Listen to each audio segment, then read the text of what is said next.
ummaddu ha sinaato ha aaminto shaqada hay su dulqaadato gacanta hay qabsato rag iyo dumarba hana yeelato talada marka aan ka hadlayo shirweynayaashan kala duwan oo ka hadlayo macnaheedu waxa weeye talada shirka ka timaada waxay ku bees garaysnaan doontaa siyaasadda dalka sida la aligay ayadoon federalismkii noo qorshaysnaa usoo wada hirgelinba siyaasadda aan ku shaqaynaynay waa mid dadka ka timid ma aha midaan annagu jeebka ka qaadanay sidoo kale hoose waxaan ku xusay mabda'a ah siyaasadda mulkiilayaal kama nihiin maamulayaal baanu kana halkaas waxaan kaga gudbahayaa dhaqan iyo mabda' siyaasadeed oo cusub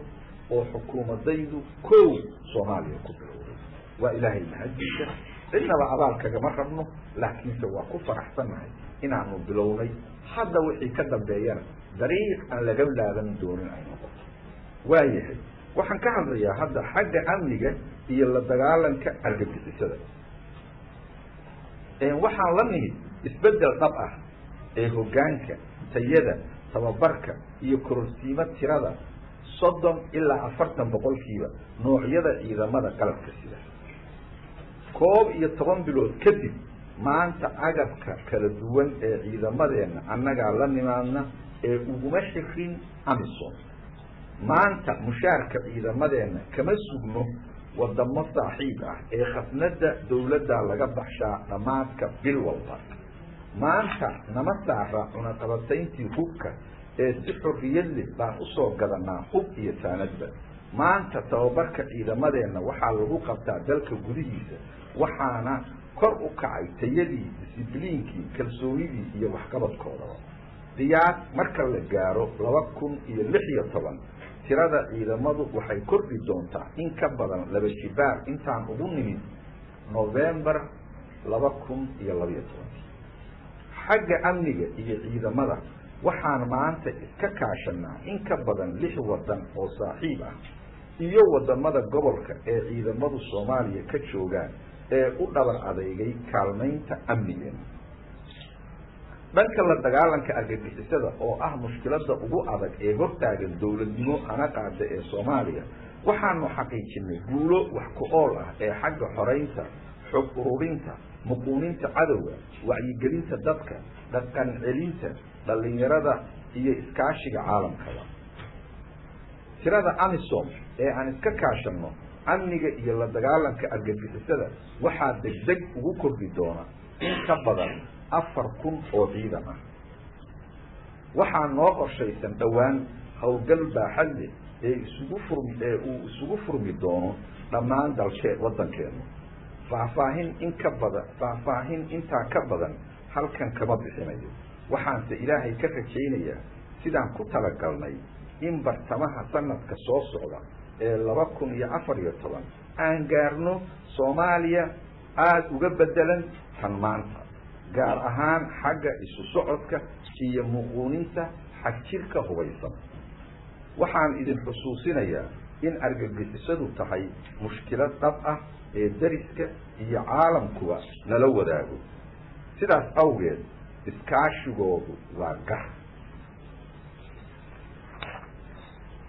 istaraatiijiyadda dhabta ah ee xajirnimada hubaysan ku aadan waa dulqaad la'aan iyo ciribtir buuxa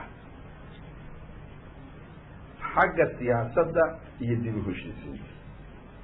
si aan u dhageysano talada dadka ulana noolaano dareenka dadka waxaan booqasho ku tegay Puntland Galmudug Himaniyad Dhuusamareeb Caabudwaaq Beledweyne Jowhar Balcad Afgooye Marka Baydhabo Garbaharey iyo Kismaayo waa dalka xooggiisii heshiiskii Addis Ababa waa guulaystay wuxuuna suurto geliyay soo iftiitaanka maamulka Jubbooyinka wada hadalkii aan bilownay ee Istanbul ee 3 biloodlaha ahaa waa socdaa qorshihiisiina kama leexan dantuna waa in lagu gaaro wada jirka Soomaaliya burcadbadeednimadii ka jirtay xeebaha iyo badaha Soomaaliya hal sano kadib maanta waa baaba qafaalkii iyo madax furashadii xanuunka iyo ceebta badan nagu hayn jirtay waa laga raystay maamulka hawada Soomaaliya 20 sano kadib ugu dambeyn April 2014 ayaan si rasmi ah ula soo wareegi doonaa maamulka iyo kharashkii laga arooriyay muddadaas oo ka badan 20 milyan oo dollar xagga arrimaha bulshada waxaan alifnay kuna guulaysanay qorshe waxbarasho oo noociisu ku cusub yahay wadamada dagaalada sokeeye ay daashadeen sida Soomaaliya ee la yiraahdo aada dugsiyada oo 1 milyan oo arday ay waxbarasho ku helayaan muddo gaaban ilaa hadda 1500 oo macallin ayaa la qoray in ka badan 1000 macallin ayaanu iyana dib ugu yeeray si ay u hawlgalaan caafimaadka qaab cusub baan u wajahnay ee suurta gelinaya caafimaad bulsho ee sugan oo dhamaystiran ilaa iyo hadda gobolada oo dhan ma aanan wada gaarin sababa amni awgeed hase yeeshee barnaamijka EBHS waa tijaabo caafimaad ee wadamada nooceena oo kala ah ay ku liibaaneen annana waa ku adkaan doonaa hirgelintiisa barnaamijkaas waxaan la kaashanaa hay'ado caalami ah iyo wadamo saaxiib ah biyaha eelasha dhaadheer in ka yar muddo sanad ah ayaan qorshaynay in laga qodo dhammaan qaybaha Soomaaliya 160 ceel oo maaliyadooda aan ka helay oo ay siida iyo bangiga Islaamka hawsha dhaqangalkeedu waa bilaabmay adeega boostada dadaal badan kadib waxaan dib u soo ceshanay xubinnimadeennii buuxday ee adeega boostada ee caalamiga ah oo aynu muddo 20 sano ka badan ka maqnayn tallaabada muhiimka ah waxay horseedaysaa in dhawaan adeega dhinaca boostada ah oo ku tiirsan adeega guud ee boostada caalamka dalkeena laga hirgeliyo adeegaasi waa mid aakhirka ku faafaya dhammaan qaybaha kala duwan ee dalka iskuna xiraya dalka iyo dibadda xagga xuquuqul insaanka waxaan samaynay tubta difaaca iyo horumarinta xuquuqul insaanka waa roadmap waxaa ammaan nolol ka soo jeediyey markii ugu horreysay shirkii Geneva ee sanadlaha ahaa ee Soomaaliya loo qabtay xagga arrimaha maaliyadda iyo dhaqaalaha iyo dib u dhiska waxaan horumar mira dhal ah oo caalamku garwaaqsaday ka gaarnay maamulka maaliyadda min xirayn ilaa kharaj waa hab suuro gelinaya in loo maamulo maaliyadeena qaab muuqda la aamini karo ee musuqmaasuq la'aan ah barnaamijka SSF waa noo shaqeeyaa hadda in ka badan 600 oo shaqaale ah ayaa bil walba mushaarka toos uga qaata isla barnaamijkaas waxaa ku mataanaysan mashaariic yaryar oo loogu talagalay qaybaha dalka ee kala duwan dakhligeena guud oo bishiiba ahaa 2.5 milyan October 2012 maantay waa 9 ilaa 10 milyan bishiiba xisaabaheena oo dhani waxay maraan habraaca xisaabeed ee dawladnimo iyo miisaaniyadda taa macnaheedu waxa weeye waxaan miisaaniyadda iyo systemka dawladda soo marin ma ka dhex jiraan bangiga dhexe si buuxda buu u shaqeeyaa maanta waana meesha keliya ee dawladdeena wax walba oo maaliyad la xiriira u soo maraan gudaha iyo dibaddaba korortiimo maaliyadeed oo joogto ah miisaaniyaddeennii 2013 oo si sharci ah u martay baarlamaanka waxay ka badnayd 24.3 boqolkiiba miisaaniyaddii sanadkii 2012 tan 2014 oo ee sanadka soo socda ee aan diyaarinayna waxay ka badan tahay boqolkiiba 102 tii hadda sanadkan naga dhamaanaya ee 2013 يعني وحوي ميزانيتي سنة كان عن استقلالي يتن سنة كدنبي عن مقرشين وحي إسديريهين ويلا بتشبارنتي إن كبدن بقول كيبا بقول وليبا ما أننا تحجرين كالمة دبدين أو بدن أو أنفل أو أنكفلينو عالمك كوريتانك أتعالها هي جناح سجوبا وتبدأ احتبارمين marka loo eego sanadkii hore maanta waxaan leenahay sharciga maalgelinta caalamiga ah ee Soomaaliya iyo shuruuc kale ee kaabaya horumarinta ganacsiga shariikado badan oo caalami ah ayaana maanta u tartamaya maalgelinta Soomaaliya way ka bedelan tahay xaalku hal sano ka hor sidoo ahaa qorshaha hiigsiga cusub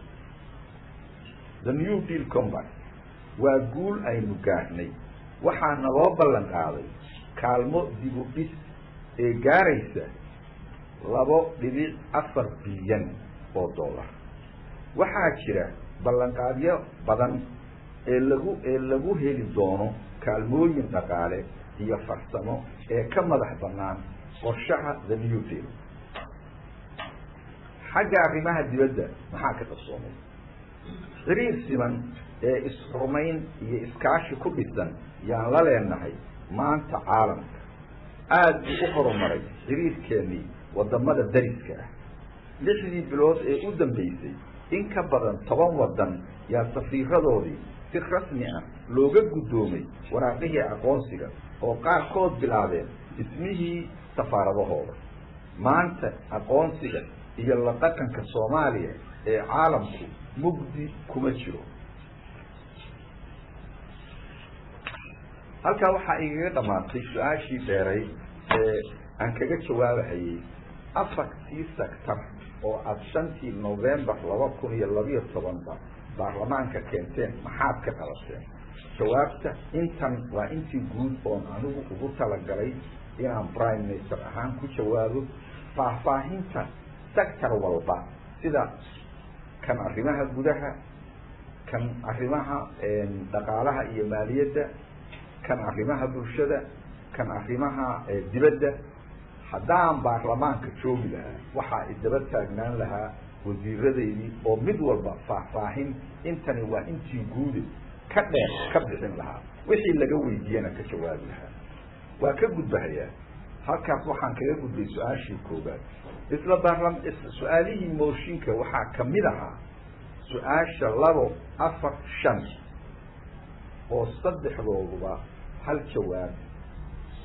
oo midihi ay kaafin kardo kadib markaan arkay inay isku soo laalaabanayaan marka waxaan door biday saddexdoodaba inaan si wada jira uga jawaabo kadib markaan arkay waxyaabahay isku weydiinayaan inay yihiin wax isku soo laalaabanaya oo aad ugu dhow tusaale tan labaad oo kale waxay ka hadlaysaa isbaha guddiga runta iyo dib u heshiisiinta iyo maxkamadda dastuuriga tan afraad oo kale